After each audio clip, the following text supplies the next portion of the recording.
যাকে উপকার করবেন মনে রাখবেন সে একদিন একদিন আপনার পিঠের পিছনে মারবেই, আপনার পিছনে লাগবেই, আপনার বদনাম করবেই, আপনার দিকে চোখ উল্টা তাকাবেই, আপনার থেকে চোখ ফিরাই ফেলবেই। এটাই দুনিয়া, এটাই বাস্তবতা।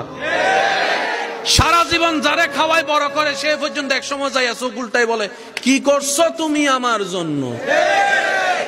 এটার নাম দুনিয়া। তো মন খারাপ করেন না।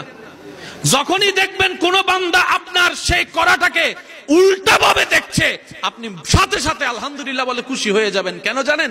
বান্দা যখন তার শুকরিয়া না করে উল্টা করে, আল্লাহ পাক তখন ওই বান্দার জন্য যা করেছেন তার চাইতে ডবল আপনার জন্য করা শুরু করবে। সেজন্য আমি বলি কি, বান্দার থেকে নিয়েন না, সবকিছু বান্দার থেকে নিয়ে নি না। স্বামী হিসেবে বউয়ের কাজ করে যান, বউ হিসেবে স্বামীর কাজ করে যান, করে যান। বলেন না ভাই?